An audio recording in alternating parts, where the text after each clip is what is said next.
오늘 우리 봉독한 시편 42편의 말씀은 우리들이 잘 알고 있는 매우 익숙한 하나님의 말씀입니다. 우리들이 잘 알고 있는 우리 복음성가 있죠. 목마른 사슴 시냇물을 찾아 헤매이듯이 내 영혼 주를 찾기에 갈급하나이다. 우리 많이 불렀죠. 지금도 우리들이 애창하는 아름다운 복음성인데요. 하나님을 간절히 사모하고 하나님을 너무나도 갈망하는 한 거룩한 성도가 부른 아름다운 시편으로 잘 알려져 있습니다. 그런데 성도 여러분, 이 시를 조금만 더 자세히 들여다본다면 사실 이 시편의 전혀 다른 모습을 발견하게 됩니다. 이 시편이 꼭 아름답지만은 않은 것은 이 시편 속에서 우리는 하나님을 경험하지 못하고 하나님의 임재를 느끼지 못하는 한 성도가 깊은 낙심과 슬픔 가운데 있다는 것을 발견하게 되기 때문입니다. 그래서 이 시편은 사실은 어쩌면은 아름답고 그런 목가적인 그런 시편이라기보다는 어쩌면은 아픔과 슬픔, 눈물, 낙심에 실 수 있습니다. 혹시나 낙심을 경험하신 성도님들 계십니까? 아니면 지금 현재 진행형으로 낙심을 경험하고 계시는 분은 혹시나 이 자리에 있지 않으십니까? 우리는 겉으로 볼 때는 모두가 평범하게 하루하루 일상을 살아가는 것 같지만 실제 우리의 내면은 겉으로 드러나지 않는 아픔과 슬픔, 고통, 낙심 때문에 말없는 전쟁, 끊임없는 전쟁을 치열하게 치르고 있을지도 모릅니다. 또한 우리는 종종 우리가 낙심을 경험할 때 나만 겪는 그런 고통과 슬픔이 아니냐고 우리는 자신을 내려다볼 때도 있지만 사실은 이 낙심의 문제는 나만의 문제가 아니라 모든 인생이 겪는 매우 보편적인 문제입니다. 비록 우리가 경건한 그리스도의 삶을 산다 할지라도 우리는 이런 낙심의 문제로부터 결코 자유롭지 않습니다.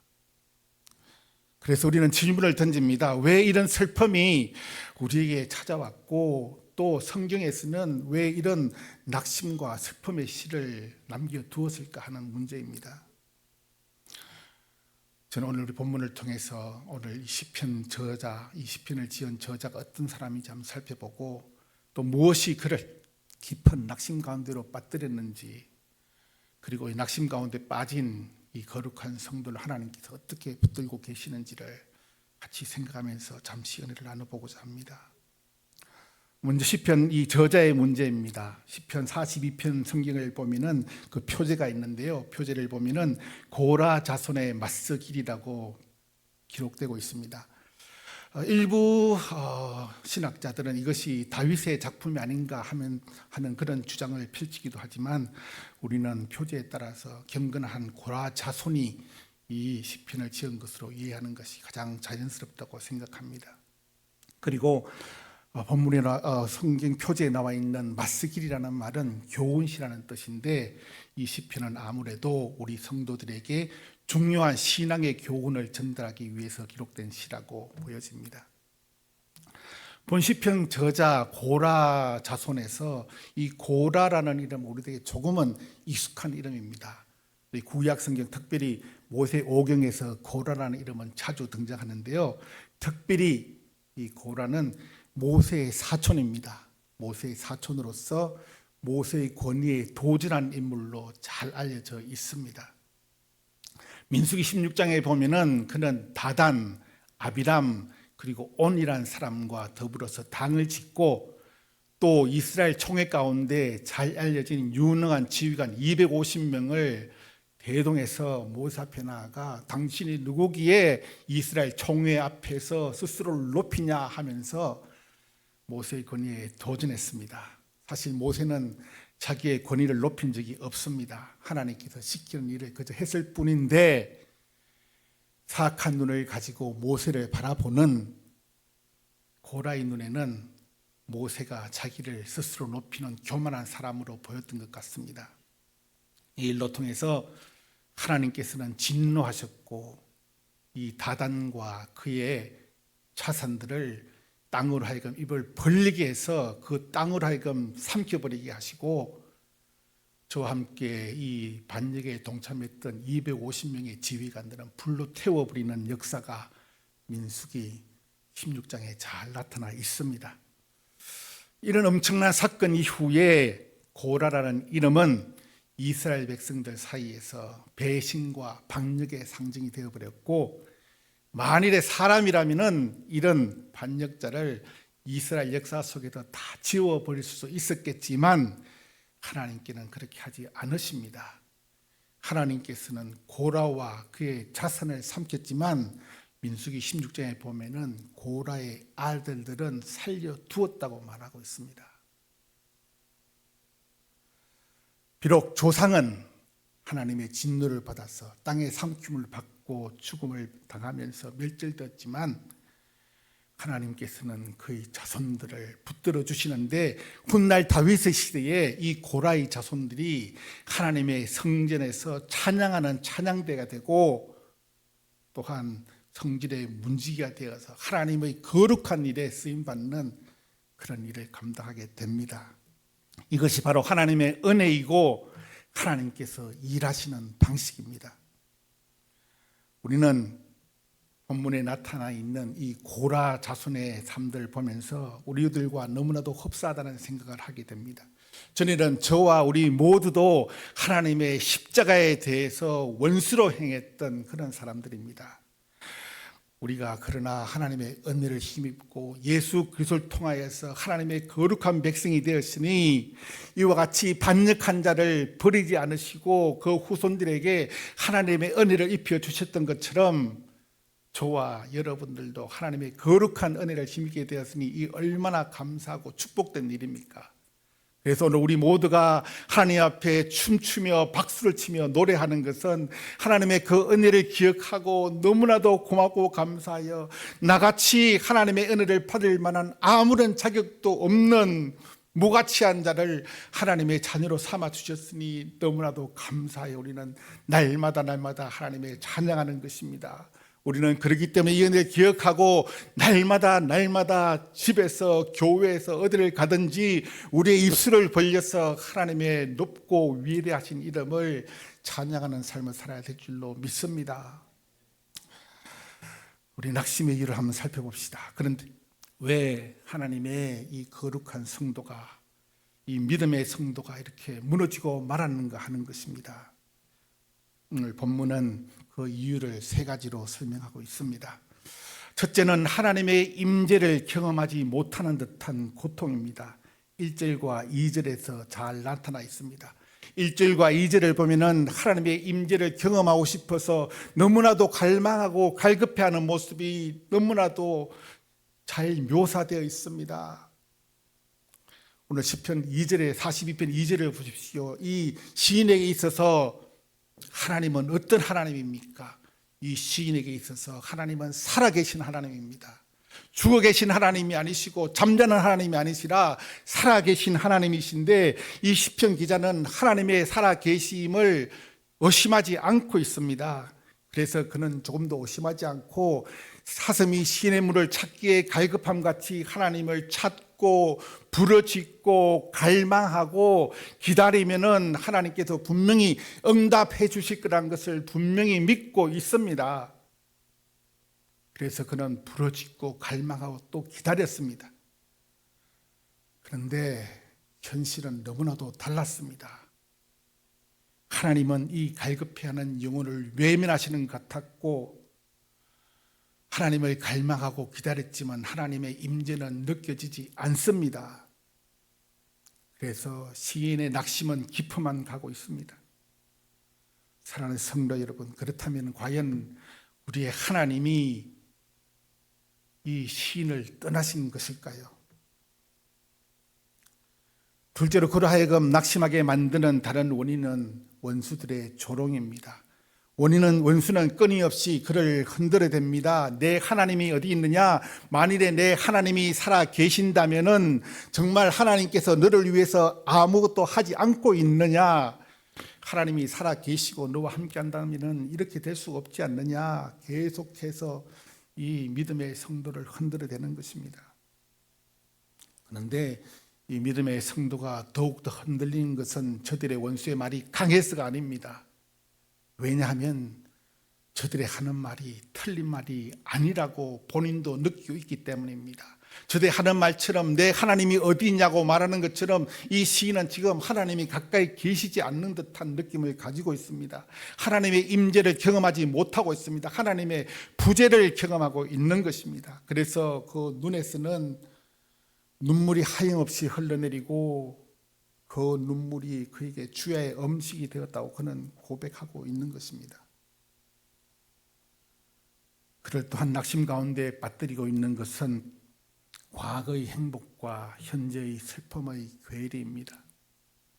4절의 표현대로 그는 전에 성전에서 기쁨으로 동행하는 무리들을 이끌고 하나님을 찬양하는 일을 했습니다. 그때 그냥 찬양을 그냥 하는 정도가 아니라 찬양대의 리더로서 많은 사람들을 이끌고 하나님을 찬양하는 기쁨을 마음껏 누릴 수 있었는데 지금은 그 일은 과거의 일이 되어버렸고 지금은 하나님이 계시는지 계시지 않는지 깊은 낙심 가운데 있는 것입니다. 어떤 사정으로 그가 이런 교회에서 격리되는 것을 알 수는 없지만 그가 성전으로부터 격리되어 있다는 사실은 너무나도 분명해 보입니다. 그 당시에 성전은 그냥 단순한 건물이나 집이 아니라 하나님의 임재를 상징하는 곳이었는데 하나님의 임재를 상징하는 그곳에 갈 수 없는 하나님의 백성의 슬픔은 말로 다할 수 없는 것이었습니다. 지금부터 한 40년 전의 일이네요. 1986년도 저는 그때 22살의 나이로 육군 제3사관학교에 들어갈 수 있는 기회가 있었습니다. 그때 36주 과정으로 사관 후보생을 모집하는데 제가 거기에 동참하게 되었죠. 물론 그 이듬해 이민 때문에 제가 중간에 퇴교하고 임관의 영광을 못 누렸지만 그때 제가 29주차 교육을 받는데 처음 8주간 동안에는 엄청난 훈련을 시켰습니다. 그때 밤낮으로 을차려 교육에 육체적으로 고통을 가하면서 사람을 괴롭히는데 그 괴로움은 말로 다할 수 없는 고통이었습니다. 처음 8주간 8주 기본 교육을 시키는데 그때 한 가지 제약사항이 뭔가 하면은 교회를 다니든 절에 다니든 절대로 그런 종교 행사에 참여할 수 없다는 것이었습니다. 그래서 저는 8주간 교회를 참여하지 못했습니다. 그런데 육체의 고통이 가해지고 온몸의 고통이 너무 심하고 밤마다 침상에서는 눈물을 흘렸습니다. 너무너무 힘들어서 밤마다 눈물을 흘리는데 우리 어머니가 원망스럽습니다. 어머니께서 왜 나를 남자로 낳으셔서 이렇게 군대에 가게 하셔서 눈물로 이렇게 고통받게 만드시냐고 어머니가 원망스러웠습니다. 너무너무 힘드니까 그렇더라고요. 그런데 그중에 그리스도인으로서 저를 더욱더 힘들게 하는 것 중 하나는 교회에 갈 수 없다는 것이었습니다. 제가 청년 시절에 교회를 그리 좋아하지 않는데 그런 고통 가운데 빠지니까 교회가 얼마나 그리워지는지 교회에 너무너무 가고 싶은 거예요. 8주간 동안 눈물과 고통의 훈련을 마치고 8주차 될 때에 교회에 갔는데 제가 그날 교회에 그냥 멀뚱멀뚱 참석했겠습니까? 통곡하면서 눈물을 흘렸습니다. 얼마나 기쁘고 평상시에 교회가 그렇게 평범해 보였는데 눈물과 고통의 시간을 보내고 난 다음에 참석하게 된 교회는 그전에 보였던 교회가 아니었습니다. 서로 하여금 대성통곡에 만들며 온 눈에서는 눈물이 하염없이 흘러내리는 경험을 하게 되었는데 그때 목사님께서 무슨 설교하시는지는 기억나지 않습니다. 아마 제가 하는 설교도 아마 여러분들 이 자리에 나가는 순간에 다 잊어버릴지도 모릅니다. 그렇지만 분명한 것은 우리가 하나님의 전에 앉아 있었고 그 자리에서 우리 하나님의 임재를 경험했고 하나님이 너무 좋고 귀에서 눈물을 흘렸다는 그 사실은 평생을 두고도 잊혀지지 않는 경험일 것입니다.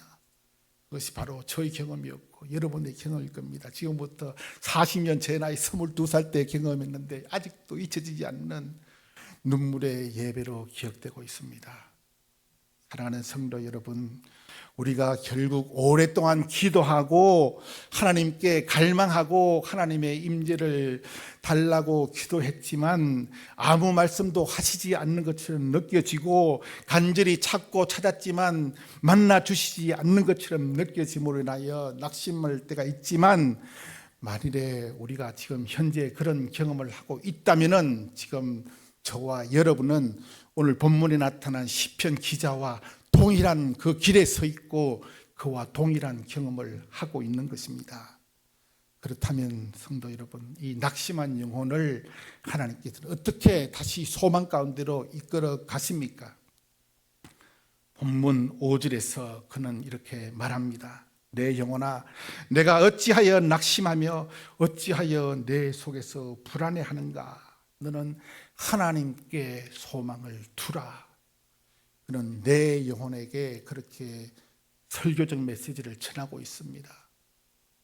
여기서 내 영혼은 우리의 소울, 우리 스피릿을 말하는 것이 아니라 내 영혼은 내 전 인격을 말하고 있습니다. 내 생애 전체를 가리킨 내 존재 자체. 그래서 이 시인은 지금 현재 자기의 영혼, 자기 전 인격을 향해서 그럼에도 불구하고 하나님께 소망을 두라 이렇게 말씀하고 있습니다. 아직까지 아무것도 해결된 것은 없습니다.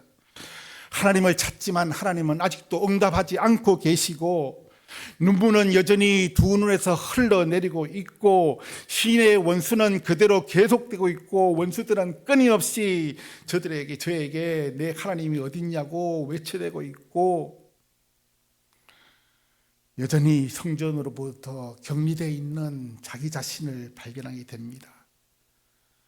여전히 모든 것이 그대로이고 아무것도 변화되지 않고, 그가 5절에서 고백했던 처럼 내 마음은 여전히 불안하고 낙심되는데, 그럼에도 불구하고 무엇이 이 시인으로 하여금 하나님 앞에 계속 소망을 두라고 하는 것입니까? 그것은 이 시인은 자신이 갖고 있는 이 소망의 근거를 자신이 처해 있는 현실과 현재의 상황에 두지 않고 자기 택한 백성을 버리지 않으시고 끝까지 붙드시는 하나님의 신실하심에 소망을 두고 있는 것입니다. 우리 하나님은 어떤 하나님이십니까? 오늘 본문에서는 구체적으로 나타나지 않지만 성경 전체를 통해서 우리의 하나님은 자기의 택한 백성들을 잊지 않으시고 기억하시고 저들을 붙드시는 신실한 하나님이라고 성경 전체를 통해서 저와 여러분들에게 말씀해주고 정언해주고 있습니다. 출애굽기의 하나님을 보십시오. 출애굽기에 나타난 하나님은 이스라엘 백성들에게 400년 이상의 긴 시간 동안 침묵하시고 외면하시는 것처럼 보입니다. 그러나 출애굽기 3장 7절을 보십시오. 하나님께서는 내가 내 백성의 고통을 듣고 보고 알았다고 분명히 말씀하고 있습니다. 400년이란 긴 시간 동안 침묵하고 하나님의 그 택하신 백성들을 외면하고 계시는 것처럼 보였지만, 하나님께서는 저들의 백성들을 잊지 않으셨고 저들을 붙들어 주셨고 약속대로 아브라함과 이삭과 야곱에게 하셨던 그 언약의 약속을 지키시사 애굽에서 저들을 구원해 주셨습니다. 이것이 바로 하나님의 신실하심입니다. 아브라함의 하나님을 보십시오. 하나님은 아브라함에게 이삭을 약속해 주셨습니다. 그러나 하나님은 저로 하여금 25년이라는 긴 세월 동안 기다리게 하셨습니다. 그 기간 동안 아브라함의 믿음은 흔들렸습니다. 하나님의 응답 안 하시고 이루어지지 않은 그 더딤을 보고 그는 낙심했습니다. 그리고 실수했습니다. 그러나 약속에 신실하신 하나님께서는 늦어지는 것 같이 보였지만 하나님께서는 그 약속을 잊지 않으셨고 그는 약속의 아들 이삭을 주셨습니다. 이것이 바로 하나님의 신실하심입니다. 다윗을 보십시오. 그는 15세에서 17세 정도의 나이에 너는 이스라엘의 왕이 될 것이라는 기름 부음을 받습니다. 그러나 그가 20년 이상의 긴 세월 동안 이스라엘 왕이 되기까지 생사를 넘나드는 엄청난 고통과 역경을 경험하게 됩니다. 그러나 하나님께서는 그로 하여금 기다리기는 하셨지만 하나님께서는 결국 그를 이스라엘 왕으로 삼으십니다. 약속을 잊지 않으셨습니다. 이것이 바로 하나님의 신실하심입니다. 하나님의 신실하심은 십자가상에 있는 예수 그리스도에서 더욱더 선명하게 드러납니다. 우리는 예수님께서 십자가상에서 나의 하나님 나의 하나님 어찌하여 나를 버리셨나이까 하고 외치고 절규하셨던 우리 주님의 모습을 기억합니다. 우리 주님께서 우리의 모든 죄를 지시고 대신 지시고 십자가상에서 이렇게 외치고 절규하셨을 때 하나님께서는 그에게 침묵하셨고 외면하신 것처럼 보였지만 그 가운데서도 하나님께서는 인류 구원의 놀라운 역사를 이루시기 위해서 그 가운데서도 그 구원의 역사를 진행하고 계셨습니다. 그래야 우리 주님께서는 우리 하나님께서는 우리 주님을 죽게 하셨으나 다시 무덤에서 살리셨고 하나님 보좌 우편에 앉히셨습니다. 이것이 하나님의 신실하심입니다. 예수 그리스도를 죽음에서 살리심으로 하나님께서는 그의 신실하심을 온 세계 인류 천하에 선명하게 드러내 보이신 것입니다. 그러나 성도 여러분, 우리의 상한 마음과 감정은 끊임없이 우리에게 이야기합니다. 너의 처한 현실을 보라. 내 삶을 봐라. 내 하나님이 어디 있느냐? 내게 달라진 것이 어디 있느냐? 아무것도 앞으로도 달라지지 않을 것이라고 끊임없이 우리들에게 말합니다. 그러나 5절 말씀처럼 믿음은 우리들에게 그럼에도 불구하고 말합니다. 내 영혼아 어찌하여 너는 불안해하고 두려워하느냐? 그럼에도 불구하고 너는 소망을 하나님께 두라고 말하고 있는 것입니다. 지금까지 살아온 우리들의 생애를 한번 생각해 보십시오. 우리가 지금까지 살아온 삶 가운데서 우리는 얼마나 많이 흔들렸습니까? 얼마나 우리의 연약한 믿음의 손을 놓았습니까? 만일에 우리의 연약한 손을 우리가 놓았을 때 그러나 하나님께서는 한 번도 당신의 견고한 손으로 잡으신 그 손을 놓으신 적이 없습니다. 우리가 만일에 우리의 연약한 믿음의 손을 놓을 때 하나님께서 우리의 연약한 믿음을 더욱더 강건하고 견고하게 붙들어 주시 않으셨더라면 우리는 수도 없이 절망의 나락에 빠지고 말았을 것입니다. 그러나 하나님께서는 그럼에도 불구하고 우리가 우리의 믿음의 길을 지킬 수 있도록 우리들을 견고히 붙들어 주셨고 잡아주셨고 우리를 오늘까지 인도해 주셨습니다. 그것이 바로 그 하나님의 신실하신 은혜이고 우리는 오늘까지 그 은혜를 힘입어서 살아올 수 있었던 것입니다. 사랑하는 성도 여러분, 우리의 현실은 변하지 않을 수 있습니다. 우리의 눈의 눈물은 마르지 않을 수 있고 우리가 기도하는 기도의 제목들이 다 응답되지 않는 그런 경험을 할 수 있고 하나님의 침묵은 여전히 더 길게 여겨질 수도 있습니다. 그러나 그럼에도 불구하고 우리가 하나님의 신실하심을 믿고 그에게 소망을 두는 자를 하나님께서는 기억하시고 반드시 그리고 다시 그에게 하나님의 선하심과 위대하심과 신실하심을 보여주심으로 여전히 저와 여러분들로 하여금 하나님을 찬송하게 만들어 주실 것입니다.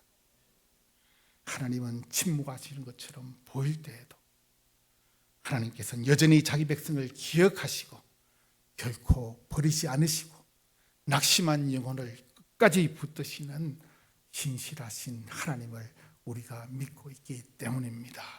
기도하겠습니다. 사랑해 주님 감사합니다. 우리는 우리의 연약한 믿음이 때때로 흔들리는 경험을 할 때가 많습니다. 하나님을 기대하고 갈망하고 찾고 또 찾고 찾고 사슴이 시냇물을 찾기에 갈급해하는 심정으로 하나님을 찾지만 하나님은 여전히 침묵하고 계시는 것처럼 여길 때가 있습니다.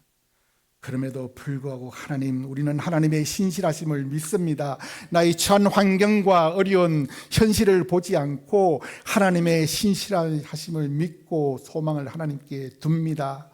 오늘 시편 기자의 고백처럼 하나님의 때에 분명히 하나님께서는 자신을 드러내 보일 것이며 우리로 하여금 여전히 하나님을 찬송하게 하실 줄로 믿습니다. 그날이 오기까지 저희들 믿음 잃지 않게 해주시고 저희들의 연약한 믿음을 굳고 견고하게 붙들어 주옵소서. 예수님 이름으로 기도드렸습니다. 아멘.